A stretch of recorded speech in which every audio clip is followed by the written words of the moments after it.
How to receive crypto using QR code on Zengo wallet.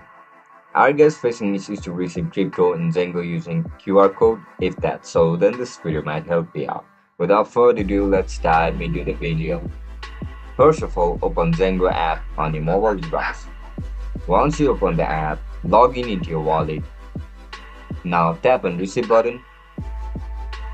After you click on receive button, select the cryptocurrency you want, like Bitcoin, Ethereum, Solana, or USDT. Once you select the crypto asset, Zengo app will create QR code and wallet address automatically. Just simply tap on QR code.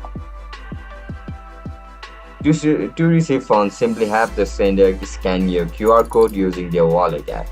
Once they send the crypto, your balance will be updated after the transaction is confirmed on the blockchain. Make sure both of you are using the same network to avoid any losses. And that's it, guys. That's how you're going to receive crypto using QR code on Zengo app. I'll catch you in the next one. Bye bye.